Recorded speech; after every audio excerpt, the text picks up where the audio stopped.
each property in the first year grew equivalent to what your salary.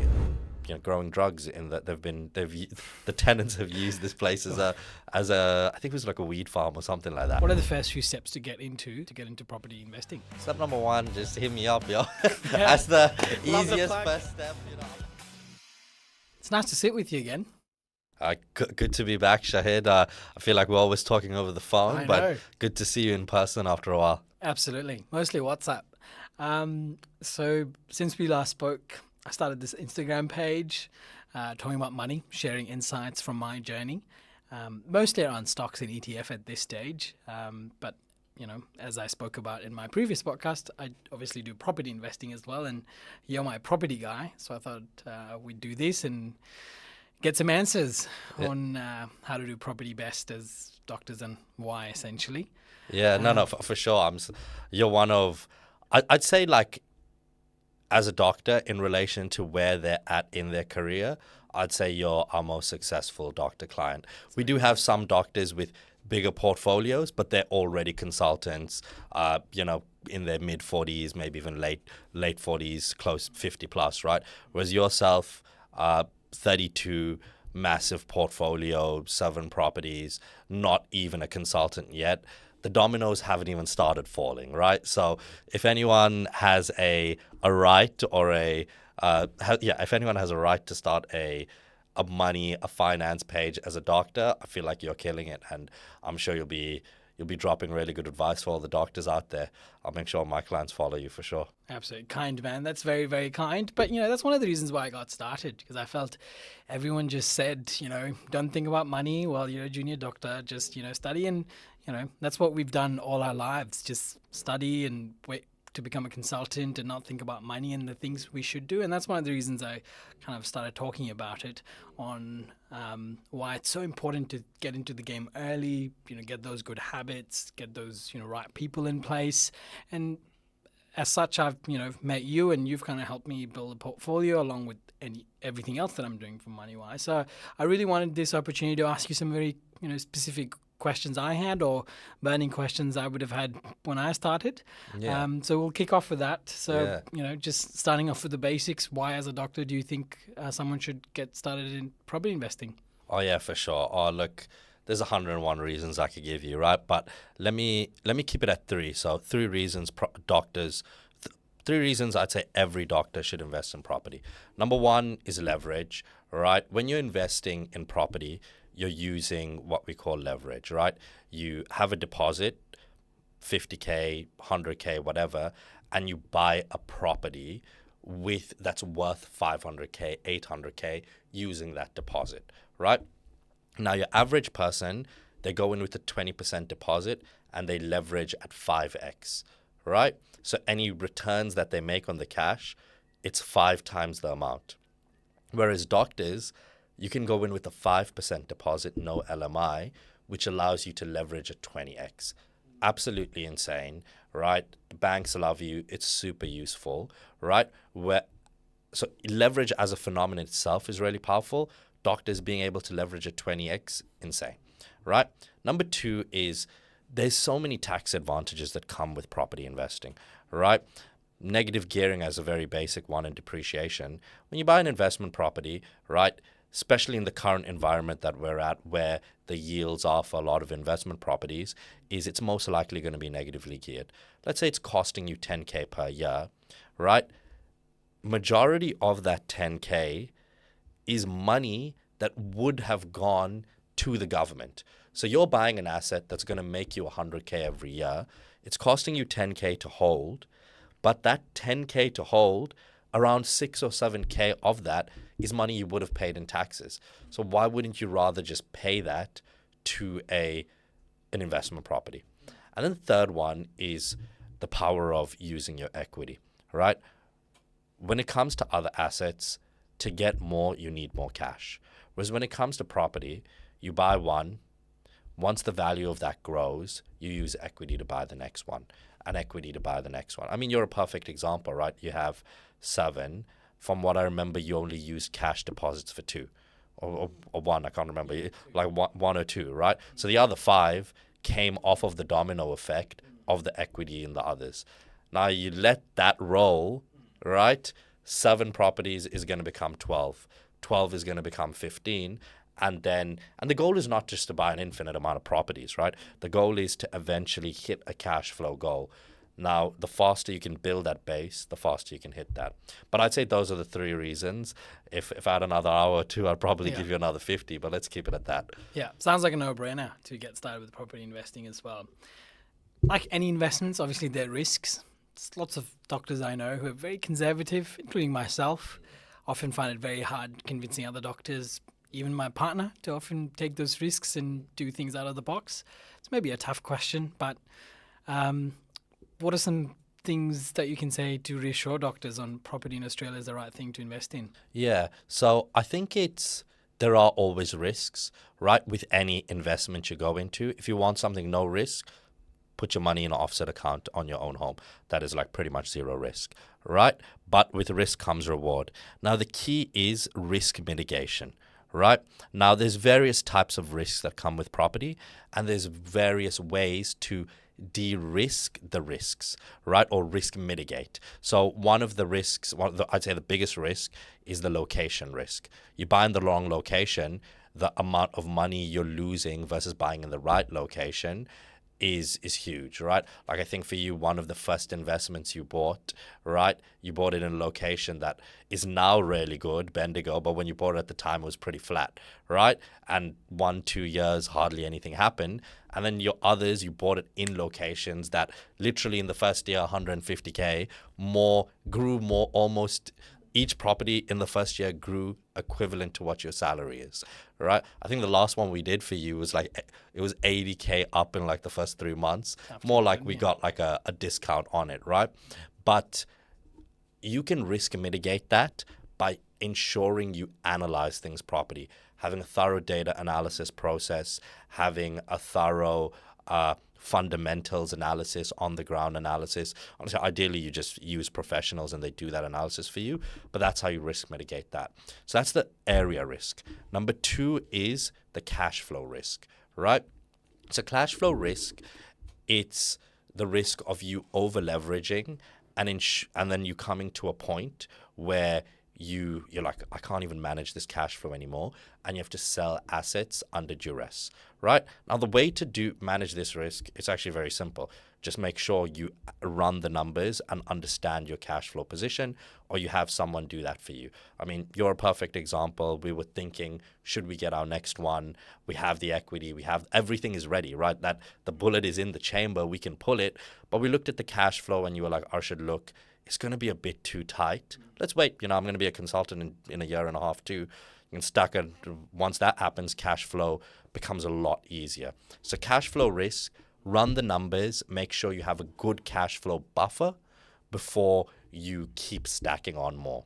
And then number 3 is the property risk itself, right? Now this one is, I'd say, one where you get over it by due diligence, but there's always going to be things that you're not in control of, right? And the way you get around those things is by ensuring you have the right structures like insurance, so on and so forth, and the right team members, right?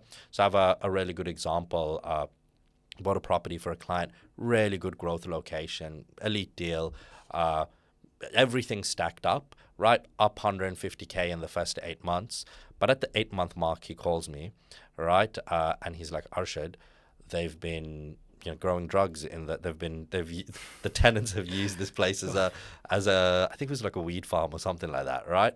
And I'm like, oh my God, that's crazy, right? Like what happens now, right? But anyway, spoke to the police, so on and so forth, right? I went and inspected I was like, bro, don't worry. It was in Melbourne, so I went and inspected the property, made sure it was all right. The damage wasn't too crazy, 10 to 15K. But the good news is he had landlord insurance, had malicious tenants insurance, so they just covered everything. Yes, it was a bit of a headache. You're probably never going to have that headache in ETFs. No one's going to tell you there was a weed farm in your ETFs, right? But I don't even know if that's physically possible. But this is the reality, right? In property investing, this can happen. Yeah. But you have those risk mitigating factors, you'll be safe. All right, Arshad, you have convinced me why doctors should get into property. You've helped reassure me and curb a bit of anxiety about different ways we can mitigate risk. What are the first steps? So if someone's, just out of medical school, early in their career, maybe first year registrar, what are the first few steps to get into property investing? Yeah, so I'd say in terms of the first step, step number one, just hit me up, yo. That's the Love the easiest plug. first step. I'm always gonna plug myself. Ocean's Just available. Give me a Absolutely. I must say, it's funny. It's the small things. Like one. Sorry to cut you off, but Yeah. when I started off, I, as first step, went to the bank, rocked up to, Combank and said, "Can I get an appointment for a home loan?" And then, didn't get an appointment for 2 weeks within business hours. I was always working. Something as simple as being able to just message you after hours. Not saying everyone should. Yeah. But, those things make massive Yeah, difference. I feel like when it comes to property investing, or just investing as a whole, but specifically property investing, it's important to have your point man, right? And for different people, I've seen their point man is different. So for some of our clients, we are their point man, right? It's not to say that we do everything for them, but they come to us and they're like, Arshad, which accountant should I work with? Which broker should I work with, right? They use us when they speak to someone, they're like, hey, Arshad, I just spoke to the broker. He said this. Do you think that makes sense, right? And obviously, I'm not a broker, so I'm not going to say, I'm not going to give him advice, but I'm going to be like, yeah, look, from everything I understand, that seems about right. And if that's the advice they're giving, you're good to go. They use us as their point man.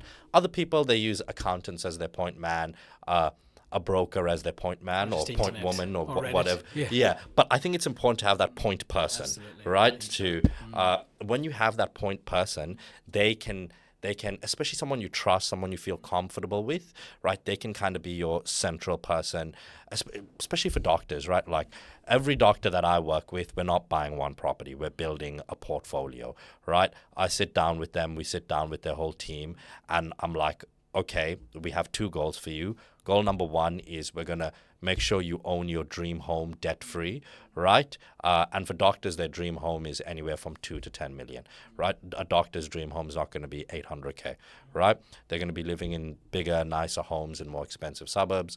I think the most expensive one I've had so far is we have a doctor, their dream home, of course, it's in Sydney, is like $14-15 million.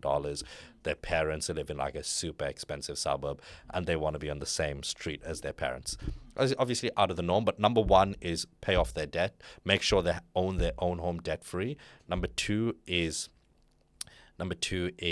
ensure that they hit a good passive income goal at some point in the future, right? Now, to hit those goals, you want that point person, that main person who's guiding you along the way, holding you accountable as well, making sure you're not getting lazy or procrastinating. Now, in terms of the main question you asked, starting point, depends where you are, right? If you are a little bit older and you already have a home that has equity in it, so you're a consultant, you're a registrar, you're in your training program, you already have one investment or your own home. The first question to look at is, do I have equity, right?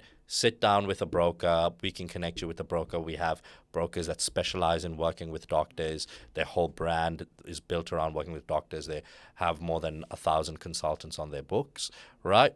And they will look and they will see if you have equity, or even they'll look at the banks and see if even maybe one bank you don't have equity. You can do valuation shopping, right? Like find the banks where there's the most equity, right? If you have equity, get into your next purchase. Build out a plan, understand how often you're going to purchase properties and what your cash flow position is, right? If you don't have a property, right, you have 2 options to get in early. Number 1, you go with the 5% deposit, no LMI, right? And in that scenario, you'll need some savings, right? So you'll need, if you're going to buy your own home, right? So there's 2 ways you can approach that. You go 5%, no LMI. You buy a home for you to live in, right? Now, the benefit of this is you can get stamp duty, right? Now, when you do stamp duty exemption. Now, when you do this, you want to make sure that the house you buy is still a good investment. So you're buying it with the investment glasses on, and you're like, look, I'm just going to live in it for a year just so I can avoid the stamp duty and get into the market as early as possible. Now, you will only do that if you don't have the cash to pay stamp duty, and if this place that the city you're living in is in a good growth cycle, right? So if you were living in Perth 4 years ago, this is a smart way to do it. You avoid stamp duty, you buy in Perth, and Perth is in a good growth cycle, right? Whereas if you were living in Melbourne 4 years ago, you just take the hit, pay the stamp duty, buy something interstate, right? Option 2 is you 5% no LMI, right? And you pay the stamp duty, you buy. So we see a lot of people do this in Sydney, right? In Sydney, there's no way you can buy something for like 500-600K that's going to be good. So they just pay the stamp duty, buy something interstate, right? So with this, you're going to need some level of cash savings, right? And then you can get into the market. Option number 2 for people who don't have any cash or little cash, right, is you go to the oldest bank in history, the bank of mom and dad, right? The mom, dad, and there's 2 ways mom and dad can help. Now, this is not for everyone. Not everyone has that privilege. Someone like yourself, someone like myself, where we came here as international students, right? We didn't have that privilege of parents living here in Australia that can do things like guarantor us, right? So the way that it works is with your parents, there's 2 ways they can help you. And you can pretty much have $0 in your bank account if your parents are willing to help you. Number 1, they can guarantor you, right? I'm not going to get into that because that's going to be a super long video, but I have a video on my YouTube. Anyone interested, hit me up. I can send you that. It explains it all in depth. Number 2, they gift you a deposit, right? I see a lot of parents who are high income. If their kids want to get into investing, they give them 80K, 100K. They get them started, right? So it's never too early. I had someone who's literally starting their internship year now, right? I spoke to them a couple of weeks ago, and they were like, after the chat, they were like, look, I feel like my parents should be able to guarantor me. Nice. I'm going to have a chat with them. Let's get things moving. What are the next steps? They're locked in. They'll have first one in a few months, and they're going to be a specialist in a few years, and then they'll have like another 8. Like they'll just keep stacking, similar to yourself. Nice. Amazing. Great advice. You've obviously, talked about the point man and some different ways on someone can get started, but it does sound like it depends on where they're at and what their situation and circumstance is. So I think, we've talked about why doctors should invest. You've reassured me about the risks and some very helpful first steps on how to get started. So the last question as we close up is, what's the dream? What is the end goal? What does that look like? Talk to us a bit about what's the ideal strategy in the 10, 15 years time, 20 years time. Yeah, for How sure. many properties? What do you do? Yeah. What are some of those goals that someone should aim? Yeah, I think it comes back to those points I was mentioning earlier, right? So I'd say everyone's goals are different, right? But the 2 biggest goals we see with all investors, and we'll make it specific to doctors because it's very true for them, right, is owning their own home debt-free, right, and having assets that are generating them passive income, right? So if average doctor, you have a chat with them, you're like, okay, by the time you're 53, you want to have a house that you bought when you bought it was maybe worth $3 million. Doesn't really matter what it's worth now because it's your own home. You're going to be living in it, right? And you have $0 of debt on that. You have no bad debt, right? Number 2, you have some assets, commercial, high cash flow assets, income funds, commercial property, whatever, generating you X dollars of passive income per year.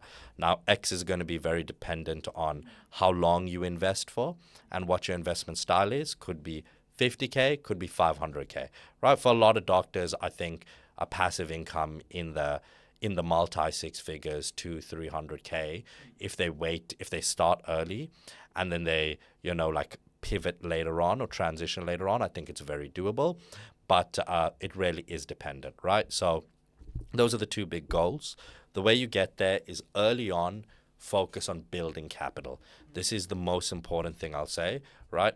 Early on, buy assets with strong accumulation potential, right? Strong capital growth, keep adding more and more on, right? And then eventually you start to pivot into high cash flow assets. You don't want to sacrifice capital growth for cash flow early on. If you can get the best of both worlds, then awesome, right? Like sometimes there's unique markets like Perth in the 2020s, right? High cash flow, high growth, right? But now, like right now, unless you're going to higher risk markets, it's a bit tougher, right? But you go through that process for an accumulation period. I think a healthy accumulation period, 12, 15, probably on the longer end, 20 years. You buy growth properties, you let them go through their cycles. If you want to put some extra effort, you add some value to them, renovations, granny flats, but not everyone needs to do that. You haven't done a single value add and you're absolutely killing it, right? We've gone for clean, easy buy and holds, right? You do that multiple times, and then eventually you're going to transition into high cash flow. And then if you're doing that and at the same time you're building your super, right, whether it's through having a good financial planner or whether it's through SMSF property investing, like I think it's very reasonable to have your own home debt paid off, plus have like a very strong passive rental income, right? And all of that with the majority of the costs being paid by money that would have gone to tax. To me, that's the biggest thing, right?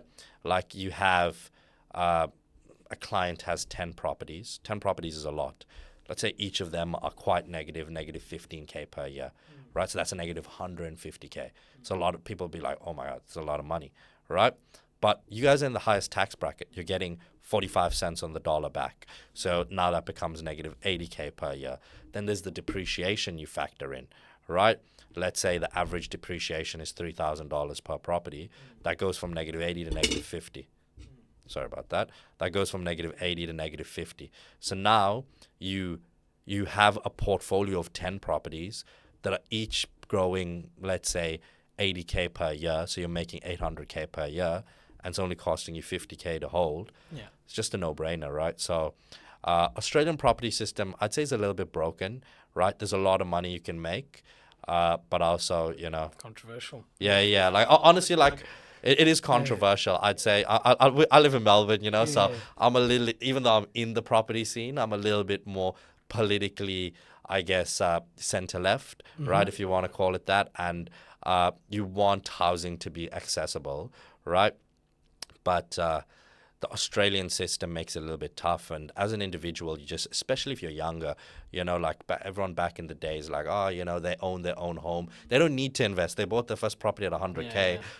Who cares? You know what I mean? But for younger people, for people building their portfolio, right, the only way to get ahead as an individual is through investing. And it's like sometimes it might compound the system, but it is what it is, right? People have to build their own portfolio. I know that one's controversial. Yeah, that's another conversation. I'm sure I'll get a little bit of heat, but we'll leave it at that. We'll leave it at that. Yeah, but in summary, sounds like the dream is to have your own home, debt-free, figure out a number of what passive income you would like, and just work on building assets that would generate that passive income. 100%, right? It's a journey to get there, right? Because owning your own home debt-free and having passive income, to me, that's the definition of financial freedom. Right? It. You have a home that you can come back to. You're on let's say on 200K passive income. You could work if you're on 200K passive income, you could work 0 days a week, right? Yeah, that's a fantastic life. You could live a fantastic life. You could, if you move to like a different country, you can live like a freaking king, right? Sounds good. So definitely financial freedom. Now you just need to, with property, like it's not going to be like crypto. You're not going to invest and have that amount of money in 2 years, right? There is a timeline. It's a long game. Right? Honestly, I don't think it's a long game. I think 10 to 20 years, right? Majority of people are retiring when they're 60 to 65, right? So if you can achieve your retirement goals in 10 to 20 years, right? You start at the right time. You're retiring somewhere between 45 to 55. So you're 10 to 20 years ahead of the average person. Yeah. And because you're a doctor, you're still making so much money. So you still get to enjoy your life along the way. You find that balance. Yeah. Sounds good. We'll leave it at that. Beautiful. Thanks for your time. Thanks. Thank you. Thanks. Bye.